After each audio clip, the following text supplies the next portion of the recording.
سلامونه او نیکې هیلې له وصال تلویزیون د جمهوریت شل کاله پادکاسټ لړۍ ته ښه راغلاست. زه نجیب الله ژمن یم او د نن ورځ په خپرونه کې د پادکاسټ لړۍ په دې بحث کې د افغانستان له یوه ولسوال سره خبرې کوو. میلمه مو د داسې ولسوال پاتې شوی چې هلته جګړې او نامنۍ وي، حتی داسې ولسوالیو کې هم د دنده ترسره کړې چې څو میاشتې ولسوالي محاصره وه. په دې بحث کې غواړو په دې وغږیږو چې د جمهوریت په دوره کې په ولسوالیو کې حکومتوالي څه ډول وه، د خلکو او حکومت ترمنځ تعامل څنګه و، د خلکو توقعات څه وو، او په سیمه ییزه کچه د حکومتي مسؤلینو مسؤلیتونه، خدمات، نیمګړتیاوې او ننګونې څه وې، دوی په وړاندې کومې ننګونې وې، له د سیمه ییزو مسؤلینو، ولایتي او مرکزي ادارو ترمنځ اړیکې او رسیدګي څنګه وه، له کومو ستونزو سره مخ وو. په بحث کې به دا هم ترې واورو چې د هېواد سقوط څنګه له کلو او ولسوالیو را شروع شو، د دوی ولسوالۍ څه ډول سقوط شوه او په ولسوالیو کې ژوند څه ډول و. زموږ میلمه د غزني ولایت د قرهباغ ولسوالۍ پخوانی ولسوال عبدالله خیرخوا دی. خیرخوا صاحب، ډېره زیاته مننه چې په دې خپرونه کې ګډون راسره کوئ. ډېره مننه ژمن صاحب. تر هر څه له مخه د وصال ټلویزیون کارکوونکو او اوریدونکو ته خپل سلامونه او نیکې هیلې ډالۍ کوم. ډېره مننه چې وخت مو راکړل. مننه. خیرخوا صاحب، لومړی پوښتنه به دا وکړم، له دې به یې را شروع کړو چې د جمهوریت په دوره کې د ولسوالیو په کچه د حکومت او خلکو ترمنځ اړیکې څه ډول وې، تعامل یې څه ډول، یو له بل سره یې راکړه ورکړه یا هم ټوله کې ټوله اړیکه څه ډول وه تاسو په نظر؟ ډېره مننه ژمن صاحب. د جمهوریت په دوره کې د افغانستان ولسوالیو ته په لومړنۍ درجه پاملرنه نه کېدله. له یو اړخ نه د افغانستان ټولې ولسوالۍ وي چې کومې ولسوالۍ وي د دولت په ولکه کې وي، یا په مکمل ډول یا نیمه برخه، یا حتی یوازې هغه د ولسوالۍ څلور دیوالي، دغه بیلابیل برخو باندې به زه درته تشریحات درکړم. په لومړنۍ برخه کې زه د دای ولسوالم پاتې شوی یم چې د پکتیکا ولایت د سروبي ولسوالۍ چې په مکمل ډول د موږ په ولکه کې وله. خو دلته د حکومت او د دولت او د ولس ترمنځ ښه همغږۍ او دلته ولس په حکومت باندې باور درلودل، ولس هر ډول همکاري ورته چمتوالی درلودل، او دوی په دې پوهېدلي ول چې په افغانستان کې د ملي ارزښت درې رنګه بیرغ تر چتر لاندې همدغه جمهوري نظام د سیستم ملتیا یې کوله. خو دلته ستونزه دا وه، په ځینو امنیتي ستونزو یا ځینې هغه ولسوالۍ وي چې هغه په مکمل ډول په امنیت په فضا کې ولسوالانو دا ولسوالۍ وي پر خپلې چارې پر مخ باندې وړلې. دلته بې کفایته ولسوالان معرفي کېدل، دلته د وایستو د امنیې قومندانان معرفي کېدل، نو ځینې نالوسته ولسوالان د ولسوالیو په بس باندې مقررېدل، نو هغو به یوازې هغه ملکي سیستم مخکې وړ، هغه جرګهیي سیستم به یې مخکې وړ. نو دلته به بیا د ولس له دولت څخه د مایوسۍ طرف ته زور کول. زه په یو داسې ولسوالۍ کې پاتې شوی یم چې د سروبي ولسوالۍ د پکتیکا ولایت چې هلته زیات جنغوزي شتون درلودل. خو دلته وسلوالو هغه خلک منع کول له ولسوالۍ وو چې دوی به حقوقي او جنایي دعوې ولسوالۍ ورته مراجعه کوله، او هلته به دوی د دوی حقوقي او جنایي ستونزې به په صحیح معنا باندې حل کېدې. خو د دوی له طرف د طالبانو د وسلوالو له طرف نه په کلیوالي خلکو باندې فشار ول او هغو ته د مرګ ګواښونه کېدل. نو دغه ولس مجبور وو چې دوی خپلې حقوقي او جنایي دعوې وسلوالو ته مخکې کړي. وسلواله به په دې مقابل کې له دوی نه پیسې اخیستلې او دوی به خپل وحشت هم له مقابل جانب سره ښکاره کول. نو خلک اکثریت له خپلې ویرې د وسلوالو ته دوی مراجعه کوله. دا خبره ما غوښتل دا پوښتنه زه هم وکړم چې ځینو ولسوالیو کې به ځینې مرکې او یا هم حقوقي دعوې طالبان ته وړل کېدلې. د تاسو په نظر سره علت دا و کوم څه چې تاسو بیان کړل چې د هغوی لخوا به ګوښل کېدل، که به دا هم و په ځینو ولسوالیو کې چې زه هم شاهد وم، ما به اورېدل کیسې داسې ولسوالۍ هم وې چې ویل به یې لکه دعوه لرونکو خلکو به داسې ګڼله که چېرته حکومت ته خپله دعوه وړي هلته میاشتې او کلونه نیسي او په وړاندې رشوت یا بډې ځینې غوښتل کېږي. خو دوی به طالبان ته مراجعه کوله، دوی د دوی په وینا دوی به داسې ویل چې دلته زر خلاصېږي. تاسې په نظر سره یې اصلي علت څه و؟ ولې خلکو ځینې دعوې هلته وړې او هلته یې خلاصولې؟ ژمن صاحب دا دواړه لاملونه شتون درلود. یو لامل دا و چې طالبانو نه غوښتل چې ولس دې له دولتي ادارو سره اشنا سي او هلته د دولت حکومتي سیستم پراخوالی پیدا کړي، د پرمختګ لارې پیدا کړي، ځکه چې حکومت ولس ته د بیا رغونې کارونه او د کاري فرصتونه، ځوانانو ته علمي بنسټونه او د پوهې د پوهاوي په ډګر کې ځانګړي تخنیکونه په کار باندې اچول. نو له دې عمله طالبانو ویره لرله چې له دولت سره دا ټول سیستمونه په لاس کې دي، نو کېدای سي چې ولسي خلک موږ ته شا راوګرځوي او د دولت ملاتړي واوسېږي. همدا شکل ول نو دوی به په مرګ باندې ګواښلو او که به چا دا د دوی دعوې نه وروړلې او په ولسوالۍ کې بیا حل کولې په امن ولسوالیو کې، نو ځینې خلک زه شاهد یم د هغې سانې چې هغه خلک ربړول سوي دي، هغه وژل سوي دي، هغه بندیان سوي دي. نو ته په خپله باندې پوهېږي چې کلیوالي خلک چې یو څوک دوی وویني چې دا د وسلوالې ډلې لخوا ووژل سول یا ووږل سول یا بندي سول، نو دوی مجبور مکلف ول چې هلته یې خپلې دعوې وړې وای.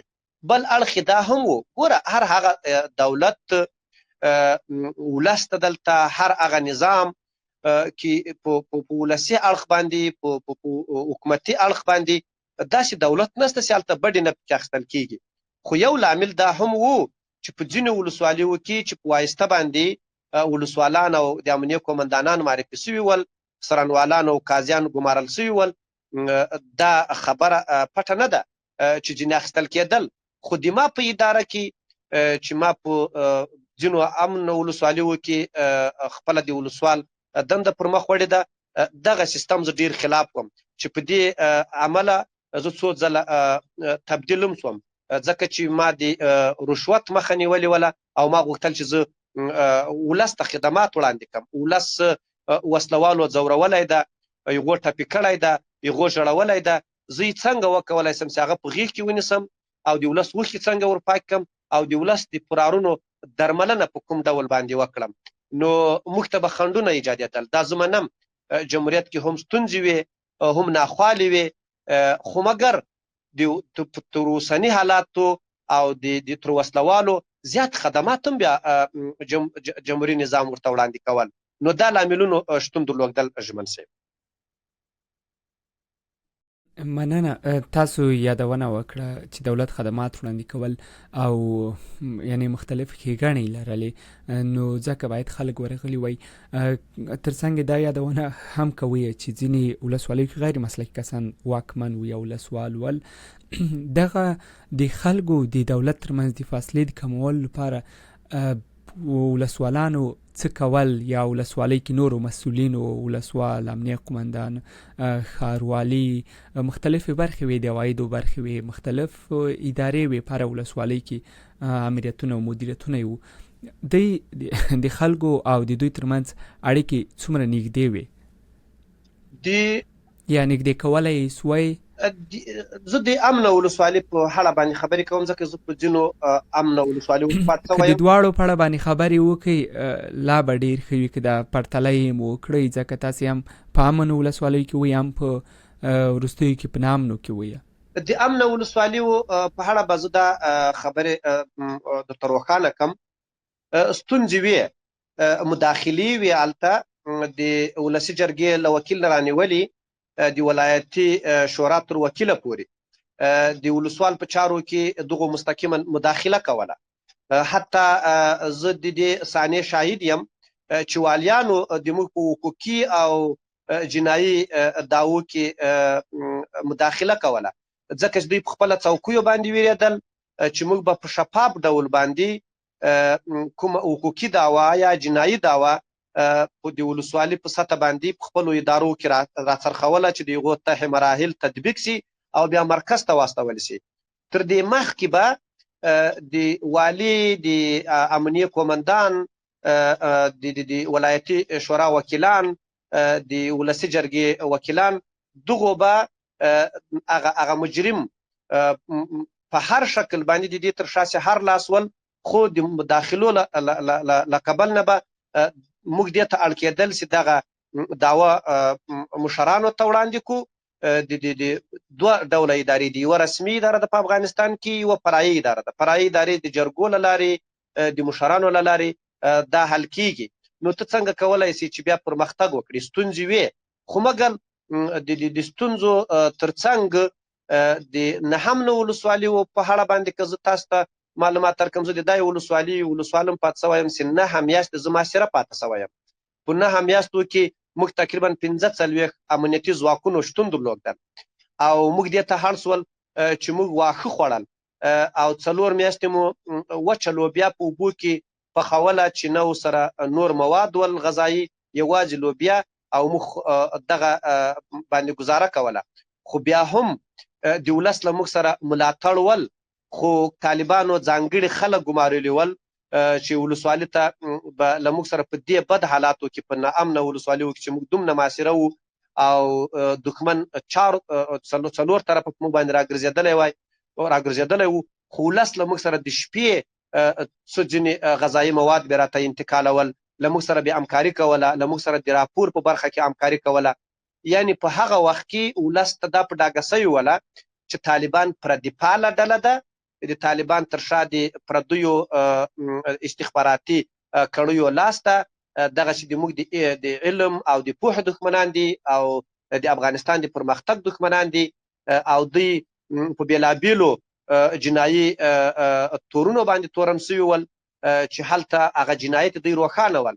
په نهم ولسوالیو کې له موږ سره ولس په تماس کې ول، په اړیکه کې ول، چې کله به دوی حمله کوله تر 1 ساعت وړاندې، تر 2 ساعته وړاندې به موږ ته ولس راپور راکول چې نن د موږ په مسجد کې په تاسو باندې تصمیم نیول سوی ده او په تاسو باندې حمله کیږي. نو د ولس ملاتړ وو، خو ولس له ویرې نه وسلوالو ته په کورو کې ځای ورکړی ول، ولس له ویرې نه وسلوالو ته ډوډۍ ورکوله. ولس هم په دې کې ملامت بولو، ځکه چې ولس ولې ویرېدلی ول. ولس که ویرېدلی نه وای، نن به دوی له داسې ناخوالو سره نه لاس و ګرېوان کېدل، نن به د دوی بچي په امن کې و، نن به د دوی بچي په تعلیمي بڼه باندې سمبال ول، په علمي بڼه باندې به سمبال ول. نو د افغانستان د جمهوري نظام د سقوط لامل باید ولس ته هم ګوته ونیول سي چې ولس په دې کې همکاري نه ده کړې. ولس په ځینو ولسوالیو کې وسلوالو ډلو ته چندې کولې، نقدې مرستې یې ورسره کولې، نو باید دې ته هم ګوته ونیول سي. وسلوالو ته یې پټ ځایونه ورکول. د سقوط په عواملو به ورڅه وغږیږو که یو بل شی هم راته ووایاست. په عموم کې تاسې دواړو ولسوالیو کې، یعنې هم په امن هم په نامنو کې ولسوال پاتې شوي یاست. کله لکه د دولت د امن او د نامنه ولسوالیو کې په د اړیکه کې له خلکو سره له ولس سره تفاوت څه و؟ لکه هلته د وظیفوي مسؤلیتونه خو معلوم و، څه ډول کوم خدمات په کومو مسایلو په امن ولسوالیو کې مثلا څه ډول اړیکې وې، کومو شیانو کوم فعالیتونه تاسې لرل، په نامنو کې بیا څه رقم و؟ دغه دواړو فرق څه و؟ څه ډول وده راکړه ورکړه د خلکو د حکومت ترمنځ؟ لومړی به زه د نهم ولسوالیو په اړه درته کومو شیانو کې سره ښکیل وي؟ یعنې لومړی به زه د نهم ولسوالۍ په جزئیاتو باندې خبرې وکړم. ګورئ، په نهم ولسوالیو کې د ما په شمول باندې، یعنې د افغانستان، زه د یوې ولسوالۍ په اړه باندې خبرې نه کوم، زه د افغانستان په ټولو ولسوالیو باندې خبرې کوم، یعنې د افغانستان په موضوع زه خبرې کوم. ځینې داسې ولسوالۍ وي چې موږ هلته ما په خپله ولسوالۍ کې نهي ابتدایي منظوري کړې، وسلوالو هلته اجازه ورنه کړه. او 4 متوسطې منظوري کړې، خو هلته وسلوالو اجازه ورنکړه. او ما 2 لیسې په دې یاده ولسوالۍ کې منظوري کړې، وسلوالو اجازه ورنکړه. په دې کې باید ولس غبرګون ښودلی وای. د اندړ او د کومه ولسوالي د ګیرو ولسوالي، د اندړ او د ګیرو ولسوالي ترمنځ 10 کیلومتره غځېدلې لاره چې دا موږ په اساسي ډول باندې رغوله. د دې چارې تقریبا 14 کیلومتره چې د اندړو ولسوالي په مربوطاتو کې 14 کیلومتره دغه په اساسي ډول باندې پخه او په اساسي ډول پلچکونه هلته ورغول سول.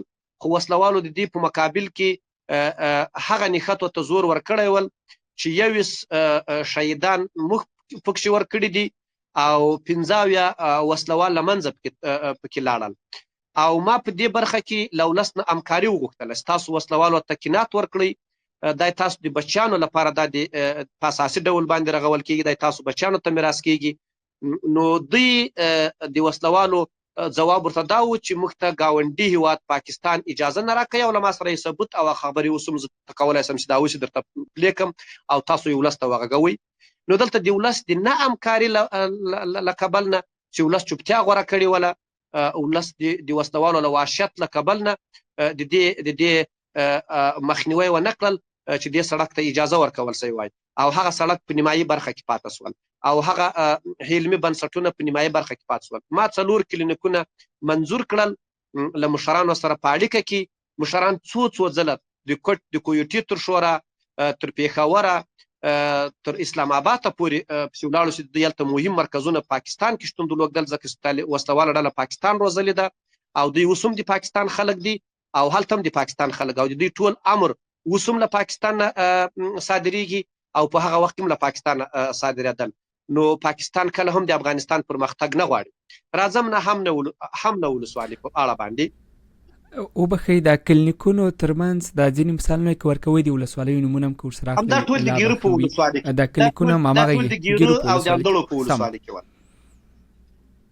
سمت د پکتیکا ولایت د سروبي ولسوالي کې د پکتیکا له ولایت نه او د سروبي د برمل تر ولسوالي پورې یو لوی سړک چې دغه ترانسپورټي لاره وله دا منظوره سوله او موږ ډېر په هلو ځلو باندې د دې منظوري راوړه چې په دې کې د پکتیکا ولایت چارواکو او مشرانو لویه همکاري ښکاره کړې وه. خو دلته د پکتیکا ولس بیا ویښ وه، د غزني تر خلکو د پکتیکا ځوانان ویښ وو او دغو په هر ډول باندې همکاري کوله. دلته موږ امنیتي پوسټونه ایجاد کړي ولې او دغه سړک په صحیح ډول باندې د برمل تر ولسوالي پورې چې منظور شوی ول، د ورګون تر ولسوالي پورې چارې په مکمل ډول باندې پر مخ باندې ولاړلې. له هغه نه وروسته ستونزې را پیدا سوې چې دغه نیمې چارې بیا په نیمایي برخه کې پاتې سولې. د پکتیکا په ولسوالي کې هلته مشرانو پر مټه باندې چې هغو وسلوالو سره په هر ډول باندې قناعت ورکول یا هر څه ورسره کول، خو هلته موږ تقریبا 4 لیسې منظورې کړلې او 3 ابتدایي ښوونځي منظور کړي ول. هلته مو 2 ابتدایي ښوونځي منظور کړل چې هلته وسلوالو د مشرانو پر مټه باندې وسلوالو څه نه سوای کولی چې دغو مخه ونیسېږي. یعنې ولس ته موږ د اوبو په برخه کې چې موږ او تاسو هغه د نلکۍ په کلیوالي لهجه باندې ورته ویل کېږي دا مو ولس ته رسولي ول. هلته مو لیسې ورته منظورې کړلې او د رغولو چارې په مکمل ډول باندې سر ته ورسېدې. د ابتدایي بڼه باندې مو ورته افتتاح کړې. دوهمه برخه هلته سړکونه جوړ سول، هلته بیالې ورته پخې سولې، هلته موږ ذخیروي د اوبو بندونه ورته ایجاد کړل، ځکه چې هغه ولسوالۍ وي چې کومې ولسوالۍ وي په امنیت فضا کې وي نو هلته حکومت هڅه کوله چې هر څومره قرباني ته تیار ول، چمتو ول چې تر څو پورې ولس ته خدمات وړاندې کړي، یعنې په علمي برخه کې د بیا رغونې په کار وکړي. نو دلته به بیا طالب زیات زور په دې باندې وهل او جنګونه به په دې باندې کول چې د دغو پرمختګونو د بنسټونو مخنیوی وکړي، ځکه له دوی سره د پرمختګ لپاره هیڅ کوم پلان یا طرح شتون نه درلودل. نو د حکومت دا ډول کارو ته یې مخه نه ورکوله او مخنیوی به یې کول. یعنې په امنه ولسوالیو کې دوی زیاته هڅه دا وه چې دا ډول پروژې ناکام کړي، خو د موږ امنیتي ځواکونو پوره هڅه کوله چې دوی ته اجازه ورنه کړي تر څو پورې به دغه پروژې پای ته ورسېدلې. یعنې په امنه ولسوالیو کې حکومت هر ډول خدمات ورته وړاندې کول، له ښوونځي رانیولې تر انسټیټوټو پورې، تر سړکونو پورې، تر پلچکونو پورې، تر کلینیکونو پورې، دا ټول خدمات ورته وړاندې کېدل. دلته ولس ته کاري فرصتونه په کار باندې اچول سوي ول، دلته ولس ته د کار زمینه مساعده سوي وله.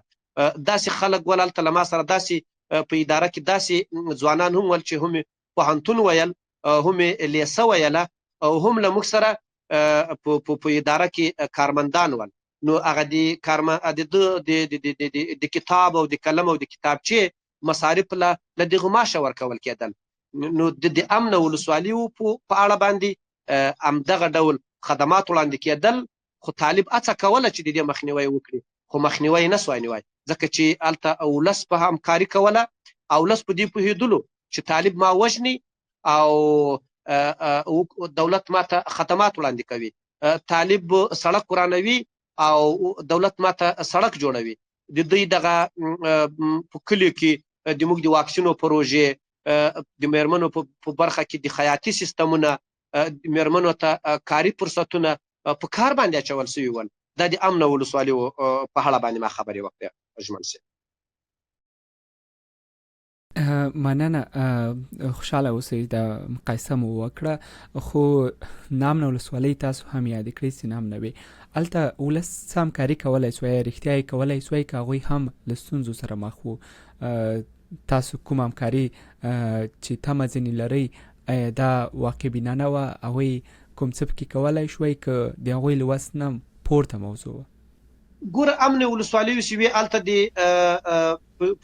امنه ولسوالیو نامنه یادوم، ناامنه ولسوالیو ما ته وویل چې ولس پټه همکاري کوله، یعنې موږ ته بیا راپور راکول د وسلوالو په اړه باندې، موږ ته د لزې لزې راپور له موږ سره شریکول. خو ما مخکې یادونه وکړه چې هلته ما نه ابتدایي ښوونځي منظور کړل چې ټول چارې تطبیق وي، خو ولس نه سوای کولی، ځکه چې هلته تقریبا ځینې سپین ږیري وربړول سول، ځینو ککرۍ پکښې وبایللې چې بیا یې په بېلابېلو نومونو باندې دوی نومونه ورکړل وسلوالو. نو ولس په دې کې بیا پاتې راغی.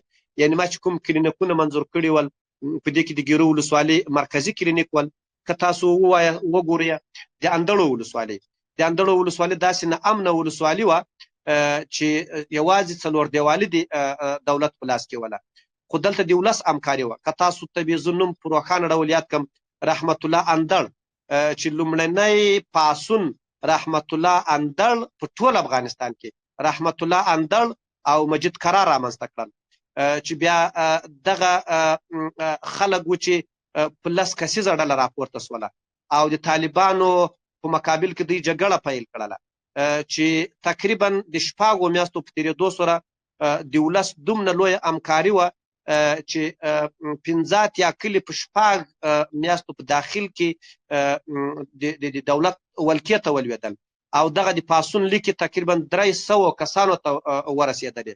همدا د پاڅون برکت ول چې سیمهیز یا مالي پولیسو سره ایجاد سول. خو په دې کې رحمت الله اندړ 8 کسان له خپلې کورنۍ قرباني ورکړل. مجید قرار تاسو وګورئ چې له ټول هیواد نه په بارني هیواد کې په څیر قدر هلته دې ته مجبور سول چې ولاړ سي. نو د دې حکومت ته بیا ګوڅکه ګوته نیسم چې دولت داسې خلکو سپورټ ونه کړل، دولت داسې خلکو تر شا ونه درېدل، ولس ملاتړ ول.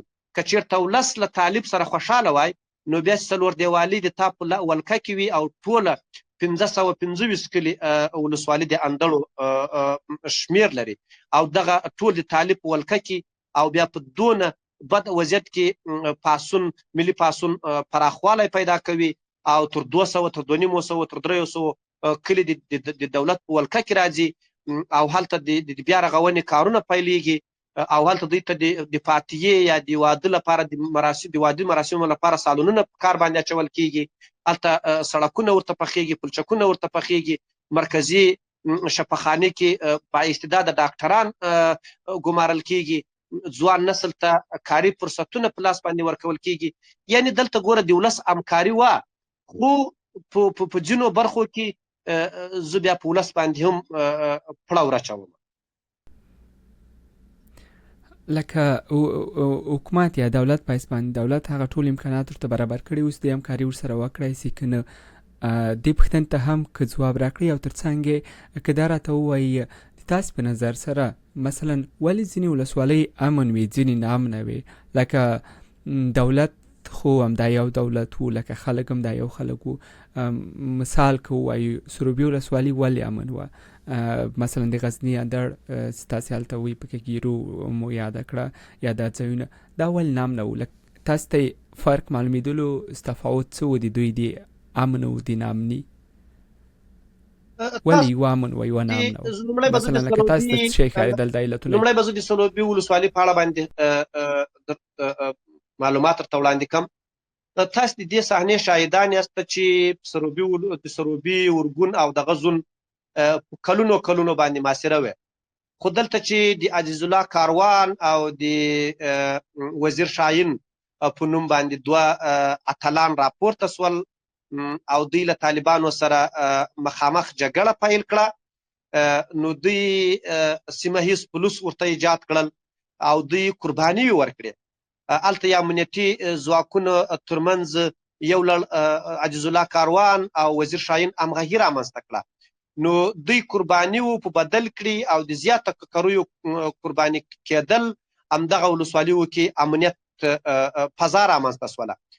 دوی د ورګون ولسوالي د سروبي په ولسوالي دوه ډوله امنیتي ځواکونه رامنځته کړل چې یو د محلي پولیسو یا د سیمه هیڅ پولیسو تر چتر لاندې ول، او بل د مشرانو له کلیو نه د څلوېښتي په نوم باندې کسان ورکول سوي ول چې هغو بېماشه کار کول او هغو به په نوبت سره په امنیتي پوستې او دغه ناامنه سیمې ساتلې. دلته چې کله ولس ولیدل چې په کومه ولسوالۍ کې امن رامنځته سول، دولت خدمات ورته وړاندې کړل، د اوبو په برخه کې، په کاري فرصتونو کې، په علمي بنسټونو کې، نو دلته ولس ورځ تر بلې دولت ته ځان ورنږدې کول. د طالب او د طالب تر شا چې څوک چا لاس درلودل او دا خلک یې حمایه کول، دوی ویر رامنځته کړله، نو دغو بیا خپلې هڅې ګړندۍ کړي چې دوی په ولسوالیو کې ناامني رامنځته کړي او هغه خلکو پسې دوی کوشش کول چې په هغو باندې ولس باور لرل او هغو ولس ته کار کول او دولت ته ژمنول، په بډې اخیستلو او په رشوت او په نورو جنایاتو باندې تورن چارواکي نه ول، چې زه ستاسو نومونه هم یادوم او تاسو هم په دې برخه کې بلد یاست او تاسو هم په دغو ولایت کې مساروي کړي. دا یوه یادونه مو وکړه د سیمه ییزو پولیسو یا هم د محلي پولیسو، د دوی په اړه باندې ځینې شکایتونه هم وو د افغانستان مختلفو ولایتونو سیمو کې، په ځینو ځایونو کې به لکه له واک نه به یې سوء استفاده کوله یا زورواکي به یې کوله. دوی هم په خپله د سیمه ییز پولیس په غزني او په پکتیکا کې ستاسو شاهدان وي، هلته دا کیسه څرنګه وه؟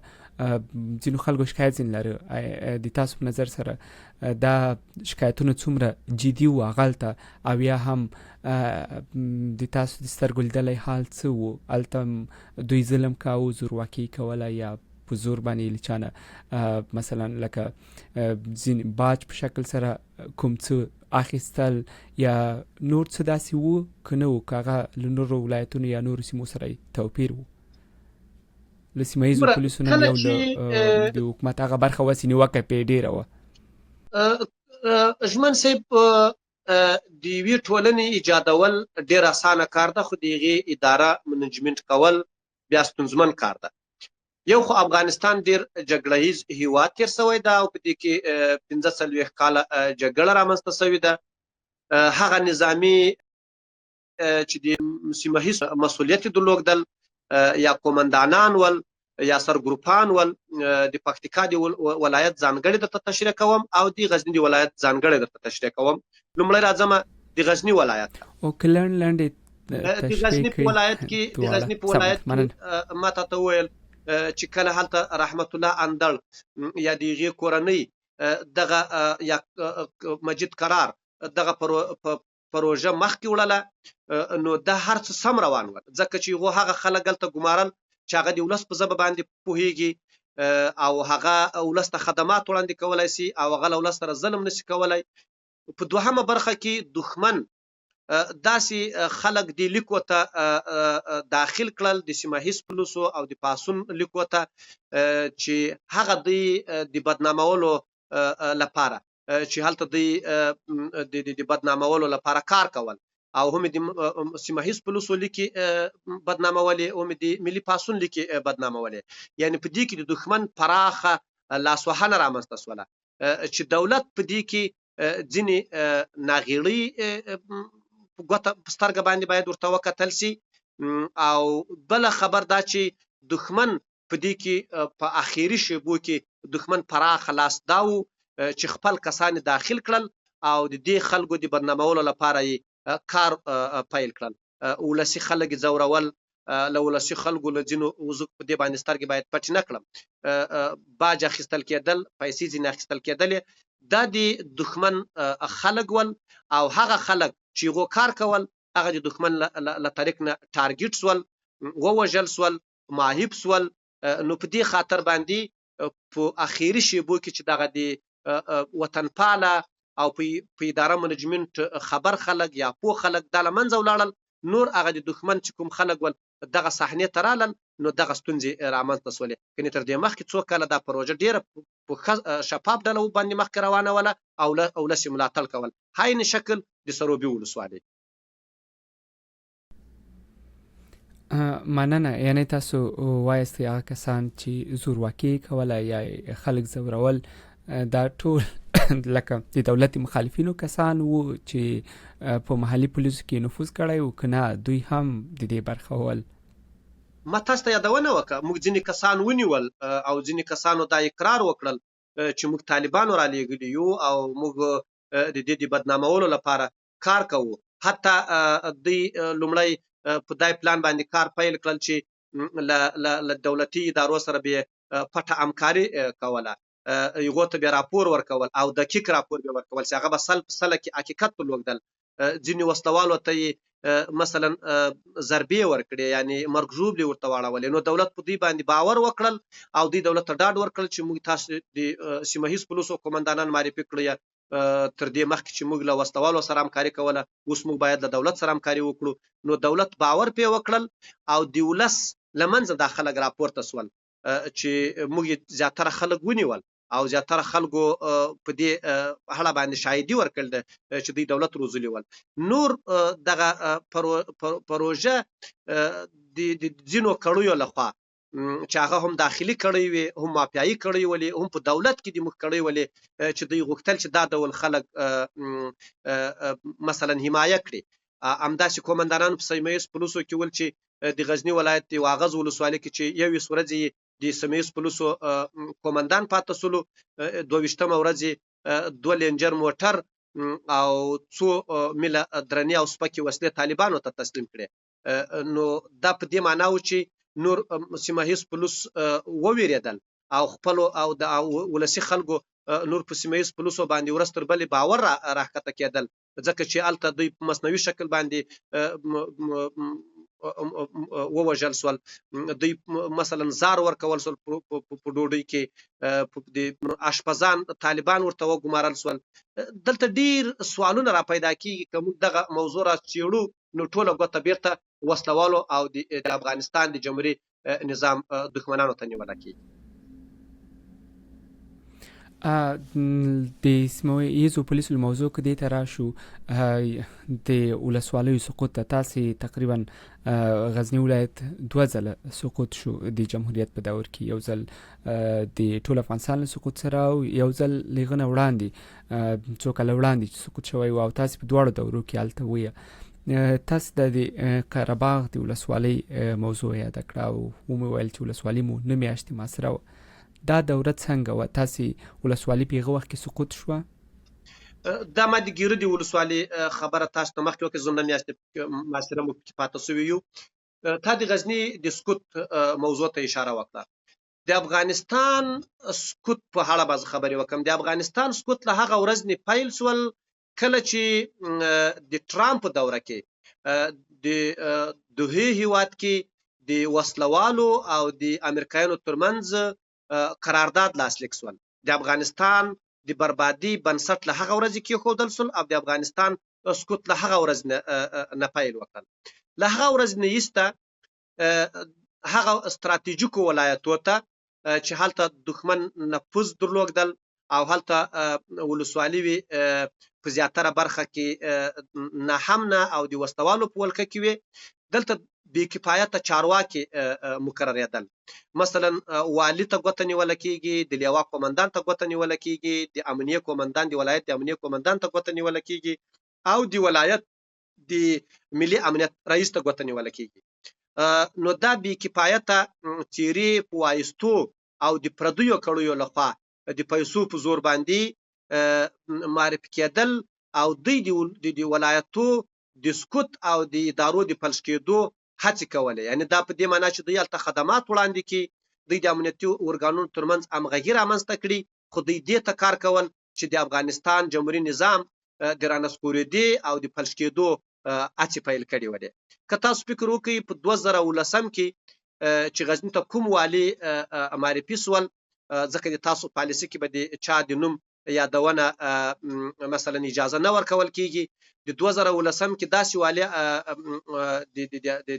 د غزني ولایت ته معرفي سول چې په علمي برخه باندې او په دولتي برخه کې دواړو کې دا فلج برخې وې. نو د سمدستي له وسلوالو سره ناستې پاستې پیل کړې وې او د هغه چارواکي ته دوسیې جوړولې چې هغه طالب ضدي ول. هغه چارواکي چې د طالب سره په هیڅ عنوان باندې روغ نه راتلل، هغو ته د مرګ دوسیې جوړې کړې، د بندي کېدلو دوسیې ورته جوړې کړې. چې یو لوی مثال زه یم چې زه دې ته هړ شوم چې استعفا وړاندې کړم. یو بل مثال غورځنګ چې هغه د همدې والي له طریق نه ووژل سول. د غزني ولایت چې کله سقوط سول په 2019 کې د 12 ولسوالیو په شمول، خو چې موږ په ګیره کې جنگ کول او په عقیده باندې جنګېدو، ولې د ګیره ولسوالي سقوط ونه کړل؟ ولې د قره باغ ولسوالي سقوط ونه کړل؟ ولې د مقر ولسوالي سقوط ونه کړل؟ ولې د ګیلان ولسوالي سقوط ونه کړل؟ ځکه چې دا خلک په عقیده باندې جنګېدل. ولې د اندړو ولسوالي هلته سقوط ونه کړل؟ ځکه چې امنیتي ځواکونو هلته په عقیده باندې جنګېدل. زه 9 میاشتې محاصره او د 12 ولسوالیو په شمول د ولایت ته وسلوال داخليږي، هلته ولې فرید مشل په یوازې سر باندې جنگ وکړل؟ اولې طالب له ماتې سره مخ سول، اولې له موږ سره بهرني ځواکونو هیڅ هوایي او ځمکني همکاري ونه کړه. همدغه د افغان امنیتي مېړني ځواکو جرأت ول چې دوی ته یې ماتې ورکړه او درنه مرژوبله ورته واوښتله. په 3 ورځو په تېرېدو سره هیڅ کوم بهرنۍ جنګي الوتکې یا ځمکني همکاري نه ده سوې او والي ولاړ په یو بهرني هېواد ته په یوه بهانه باندې 2 ورځو لپاره رخصت اخیستی ده او دلته یوازې فرید مشل ورسره پاته سول چې بیا هم ګوره د غزني ولایت سقوط ونه کړل، ځکه چې دلته مېړني امنیتي ځواکونه په مرال باندې جنګېدل او دلته بې کفایتي دي چا وه د والي ته ګوته نیوله کېږي. همدا فرید مشل ولې بیرته تبدیل سول؟ ځکه چې دو ولایت وساتل. نو دلته ډېرې ستونزې وي چې د غزني ولایت لکه د سقوط کې د بلې برخې ته راسو، مثلا د 2021 کال ته 2021 کې بیا څه وو؟ خو همدا کسانو همدا ادارې وي، دغه ولایت ولسوالۍ وي، هلته څه ډول سقوط شوې او څه ډول له کلو له ولسوالیو دا سقوط را شروع شو؟ ولسوالۍ څه ډول سقوط کېدلې؟ ګوره زه به یو بل ټکي ته اشاره وکړم چې هغه د تا له پوښتنې نه ورهاخوا ده، ځکه زه باید دغه پیغام ولس ته ورسېږي چې ولس باید بیرته په هغه خاینانو باندې باور ونه کړي چې هغو د افغانستان جمهوري نظام د فلج کېدو هڅې کولې او دوی د پردیو تر د جاسوست تر چتر لاندې پیسې په خېټه کې تخته کولې او دوی د افغانستان د خلکو د وینو قربانۍ خرڅولې او دوی د شهیدانو وینې خرڅولې. یو لامل ګوره دا ده د افغانستان د سقوط د جمهوري نظام چې یو والي په خپله باندې دا کوي چې رئیس جمهور زور نه پرې رسېږي، وایي زه دلته رئیس جمهور هم یم او والي یم هر څه یم، نو دلته به د ولس انګېزه څه وي؟ ځکه چې دا یو پردي پالی والي ول چې د ولسمشر ته دی اخطار ورکوي، نو دلته به د ولس او د دولت ترمنځ ولې فاصلې نه رامنځته کېږي؟ دوهمه برخه کې چې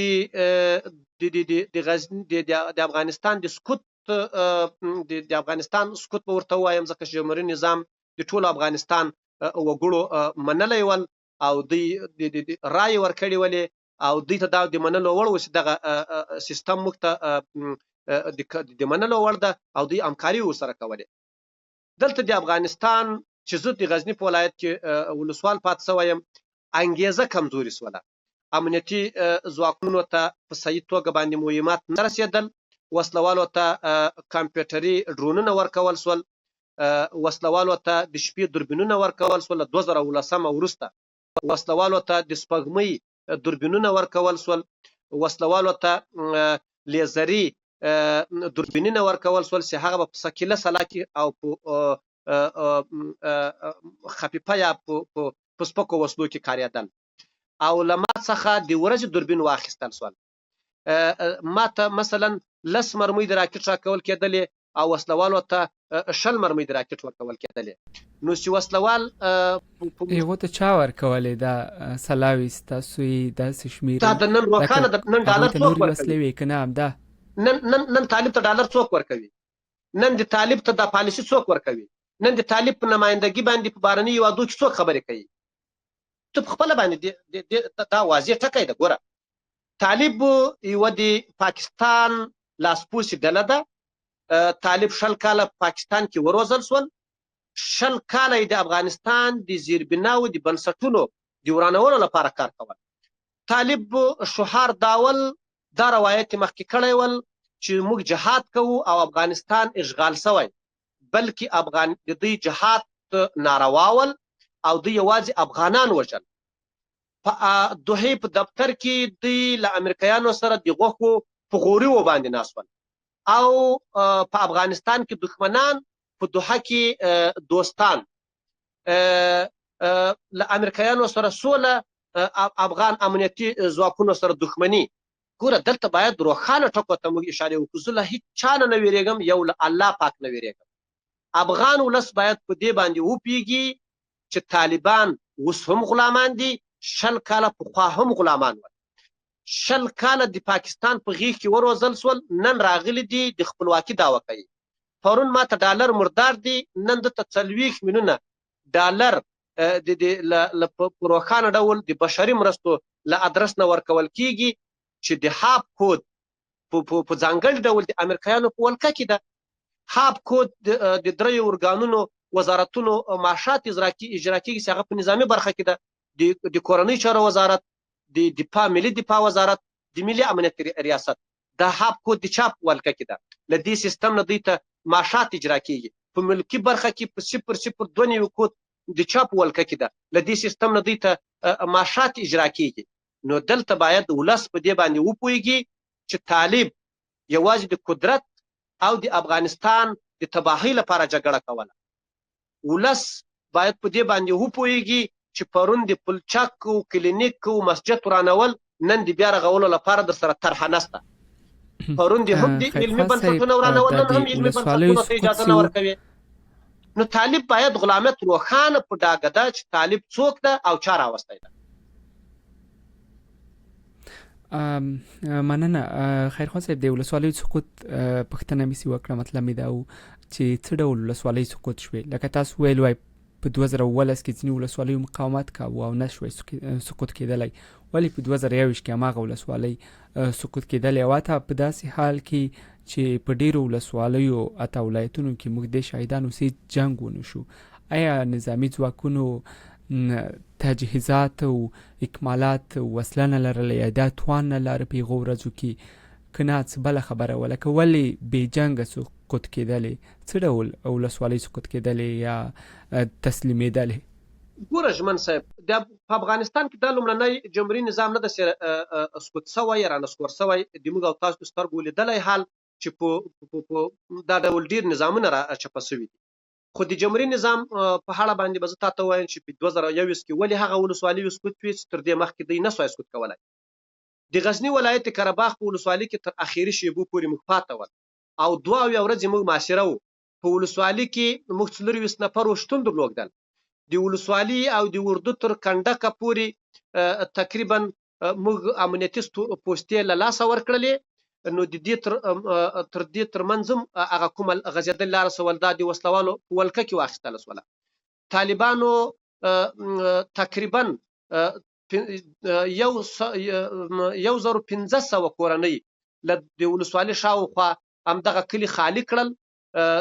کورونه چې دوی سنګریاډي جوړې کړلې او د قره باغ ولسوالۍ بازار 3500 دکانه درلودل چې دغه په مکمل ډول باندې بند کړل او هیڅ چاته اجازه نه ورکوله چې دوی خپلو دکانو ته ولاړ شي او بیرته د موږ د سترګو لیدلی حال چې د شپې به دغه دکانونه طالبانو چورکول او پړه به په امنیتي ځواکونو باندې ورچوله. ولې طالب که زور درلودلی 2 ورځې مسلسل په موږ باندې جګړه وسوله او بیا هم د قره باغ ولسوالۍ بهادرو میړنو ځواکونو ورته وساتله او پر جنګ باندې ځینې ولاړو او 2 ورځې وروسته طالبان له ویرې همدې ولسوالۍ ته نه سوای داخلېدی چې دا به نه وي وتلي. موږ باید ملکي کسان ورولېږو. لومړی ملکي کسان ورولېږل، هغو اطمینان ورکړل چې دا خلک وتلي دي، بیا دوی راغلل. ځینې داسې ولسوالۍ وې تر اخري شیبو پورې وجنګېدل. د کندهار په ولایت کې د میوند لیوه تر کومه وخته پورې وجنګېدله چې حتی کابل سقوط وکړل. له دې جنرال محمود سره زه پخپله په اړیکه کې وم او دوی تر هغې شیبو پورې جنګېدل له امنیتي ځواکونو سره. زما پوښتنه هم دا ده، یعنې ولې ځینې ولسوالۍ ځینو کې جنګ وسو او ځینې داسې ولسوالۍ هم وې موږ شهیدان وو چې کلونه کوښښ وشو چې هغه سقوط شي خو بیا هم نه شوی سقوط کولی. ما خو ته ته انګیزه کمزوري شوه چې د سقوط په میاشتو کې انګیزه کمزوري شوه او پرته له جنګ نه پرېښودل کېدلې. ما خو ته وویل چې دلته بې کفایته والیان وګمارل سول، دغو دغه انګیزه کمزوري کوله. همدغو ولسوالان نه یې مایه دوی ولې کمزوري کوله؟ دغه مسؤلین چې تاسو یادوئ مثلا دوی به ولې کمزوري کوله په داسې حال کې چې دوی والیان هم په واک کې مو قدرت هم دوی ولې خپل ولایت کمزوری کړي یا خپلې ولسوالۍ چې دوی تر کنټرول لاندې دوی به ولې هغه کمزوري کولی؟ جمهوري نظام کې لویه ستونزه دا وه چې دوی د وایستو لوړپوړي چارواکي معرفي کول، نالوسته او داسې څیرې چې هغه په هیڅ برخه کې هنري یا داسې علمي کدرونه نه معرفي کېدل چې هغه د افغانستان ارزښتونه په نظر کې ونیسيږي، هغه د افغانستان تاریخ وساتي، هغه د افغانستان سیستم ته کار وکړي. نو دوی د پردیو خلک ول او د پردیو لخوا معرفي سوي ول، د دښمن تر شا دښمن پراخه لاس درلودل. یو لوی مثال د غزني ولایت ته کوم والي چې په اخري ورځو کې راغی، که تاسو غواړئ زه یې نوم درته یادوم، دغه والي هغه خلک مثلا توهین کول، د هغوی احساسات کمزوري کول، کوم خلک چې د طالب په مقابل کې جنګېدل. دلته د ولایت په اداره کې خو موږ ټول ولایتونه ولیدل، تقریبا ټول ولایتونه ورته سقوط شول، لکه ټول یوازې 11 ورځو کې تقریبا ټول ولایتونه سقوط شول. ممکن لکه یو ولایت کې یادوم، نه پوهېږم چې څومره به سمه وي ځکه ټولو وضعیت دغسې و او 200 ولسوالۍ ټولې په یو ډول سره تسلیم یا سقوط شوې. ما خو ته وایي چې هغه لکه آیا امنیتي ځواکونو تر اخري سلګیو پورې خپله هڅه وکړه، خو له دوی سره له پاسه حمایت کته ول، له دوی سره نه هوایي ځواک همکاري وکړه په اخري شیبو کې. هغه ولسوالي وي چې دوی غوښتل چې تر اخري شیبو پورې وجنګېږي. یو یادونه دې ته مثلا تاسو ته ځواب څه و؟ د اندړو ولسوالي اندړو ولسوالۍ نه که تاسو معلومات ولرئ یا تاسو له خپلې ولسوالۍ نه تاسو ته به ځواب څه و چې تاسو ته کومک غوښتنه کوله؟ دوی به ځواب دا ول چې تاسو ته هوایي ځواک درځي او موږ له هوایي ځواک سره خبرې کړې دي، موږ ته بیا ډاډ راکړل، خو د دې تر شا به دوی هغه راپور دولتي ادارو ته نه رسول. یعنی ټوله پړه باید په د غزني ولایت پړه ټوله په د امنیې په کومندان، د لیوا په کومندان، یعنی زه د غزني ولایت ځکه زه د غزني په ولایت کې ولسوال وم. که د هر ولایت وي خو همدای مسؤلین دی فکر کوم که پړه ورباندې لویږي، یعنی په همدې مسؤلینو په والي امنیه قمندان د قلي اردو په قمندانانو په همدوی باندې به یا په پورته کې په وزیرانو به لکه پړه اچول کېږي. خو د تاسې خپله ولسوالۍ د اندړو په اړه مو کوم څه ویل، خو خپله ولسوالۍ راته ووایاست چې 2 ورځې تاسې کله پرېښودله، یعنی تاسې وروستیو وختونو کې پرېښودله د څه له امله مو پرېښودله؟ نور له موږ سره مهمات ختم سول، خوراکي توکي را سره ختم سول، موږ دغه خپل تلیفونونه له ټانګونو له امبیوګانو یا ټانګونو زردا ټانګونو مو تیل را اخیستل، هغه باندې جنریټر استفاده کول، دومره وخت چې موږ په دوی باندې تلیفونونه چارج کړو او خپلې مخابرې دستګاوې چارج ځینې واخلو. یعنی موږ نور دومره مهمات را پات ول چې هغه کوم د موږ پرتلو کې کوم شاجورونه یا مرمۍ وې، د راکټ مرمۍ را سره ختمې سولې، د سکیله سلا مرمۍ را سره ختمې سولې، نو موږ سره یوازې سپکې وسلې پات ولې چې هغه کلاشینکوف ده. نو په کلاشینکوف او د راکټ ترمنځ خو د اسمان او د ځمکې ترمنځ توپیر ده. نو موږ دې ته اړ سولو چې موږ دا ولسوالي پرېږدو، ځکه چې د موږ چې کوم مسؤلیت ول، نو موږ د ښکته طبقه نه سوای کولی چې دا د دښمن لاس ته ولویږي، خو موږ په جنګي ډول باندې په دغه لار باندې ځینې ووتو چې ځینې د موږ امنیتي کسان کنډک کې پات سول او ځینې امنیتي کسان په غرو کې بلې ولسوالۍ ته ووتل. د مکور ولسوالي مثلا په دغه شکل باندې تسلیمي ورکړله چې هلته کمانډو جنگ وکړل، نوره شي تر اوسه تېره سوله. ځینې کمانډویي ځواکونه چې په دې باندې وپوهېدل چې نور وسلوال په موږ باندې غښتلي سول، نو دوی یو غره ته ځان وایستل چې هلته بیا لاوایي لار را انتقال سول. د غزني ولایت د ګیلان ولسوالي تر اخري شیبو پورې وجنګېدله چې ټولې ولسوالۍ سقوط سولې، اخري ولسوالي د قرهباغ او د ګیلان ولسوالي پاته وې، چې د ګیلان ولسوالي تقریبا ټول 25 کسان هلته پکې جنګېدل تر اخري شیبې پورې، چې دلته بیا هوایي ځواک ورغی او په مازدیګر کې دا ټول را انتقال کړل. وروسته بیا له دې نه تقریبا څو ورځې وروسته نور د غزني ولایت هم د سقوط له شیبو سره لاس وګریوان شول او د غزني والي وسلوالو تر میدان وردګو پورې را بدرګه کړل او هلته یې راورسول. نو دا په دې معنا ده چې والي د وسلوالو سړی ول او د وسلوالو ته یې کار کول، ځکه چې ودي ولسوال وژل کېږي. دا یو خبر یو ځل بیا هم کوم، لکه تقریبا بیا هم ویلی شو کنه ټولو ولایتونو کې هم دغه ته ورته عمل وشو، لکه ټول والیان ولسوالان په ځای وو، په هماغه ځای کې وو، لکه نور امنیتي مسؤلین او د نورو ادارو مسؤلین په هماغه ولایتونو کې وو. سی ولایتونه ځینې تاسې یاد کړو، غزني، ځینې په هلمند کې جنګ وشو، په کندهار کې وشو، په کندوز کې وشو، ځینې نورو سیمو کې هم وشول په ولسوالیو کې جنګونه. خو ځینې داسې هغه برخه ډېره زیاته وه چې پرته له جنګ نه ولسوالۍ یا ولایتونه وسپارل شو. په دې ځای کې هماغه د انګېزې خبره کېدلی شي که تاسو ځواب هغه وي ورته، که هغه نه وي نو زه نه پوهېږم چې څه ډول سره پرته له جنګ نه موجود ول. ژمن صاحب دلته دغه ځینې ولسوالۍ وي چې د سقوط له شیبو سره لاس وګریوان شوې، دلته بې کفایته ولسوالان معرفي سول چې دا د دښمن له لیکو معرفي شوي ول. دلته داسې ولسوالان معرفي شول چې 50 کلن ول. په دغه اخري شیبو کې ولسوالان هم بې کفایته معرفي شول او سپین ږیري هم ورته معرفي کړل. دغو په داسې جنګي حالات کې دوی د زیاته برخه فوکس په دې و چې زه ولسوالي په څه ډول باندې وسلوالو ته وسپارم.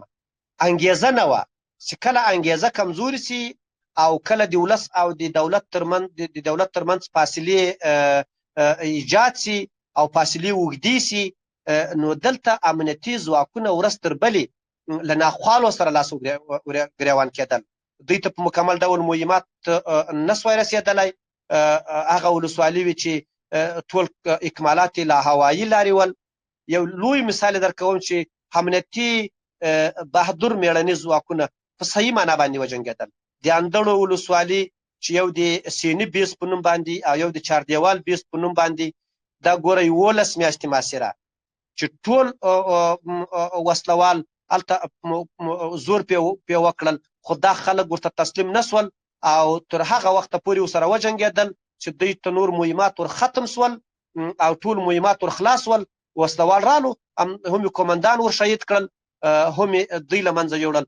خو دلته امنیتي ځواکونو کې دښمن ځالې پیدا کړې، نفوذي کسان یې وګمارل، ځکه چې دغه امنیتي کسان دې ته مجبوره سول چې له ما سره مهمات نسته، ځکه هغه په مهماتو باندې خبر ول او ما ته د مهماتو نور رسیدګي نسته، ما ته خوراکي توکي نور رسیدګي نسته، نو زه مجبور یم چې له دښمن سره اړیکه ونیسم.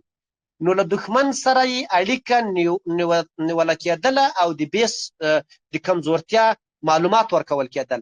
هغه منفي نکات ورته په ګوته کېدل چې هغه د دښمن د غښتلوالي لامل ګرځېدل.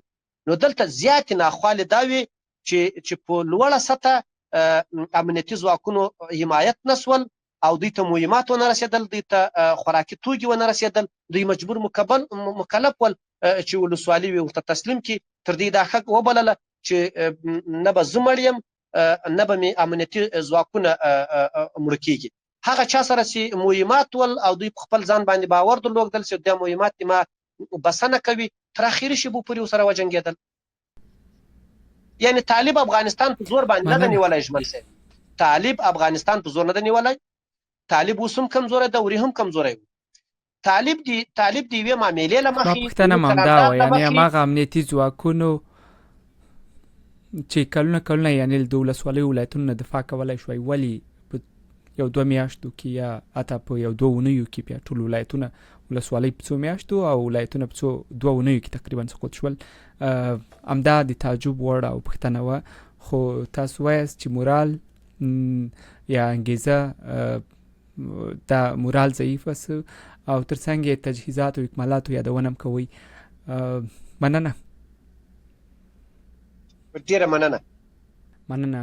تاسو لیدونکي هم په لوی رب سپارو.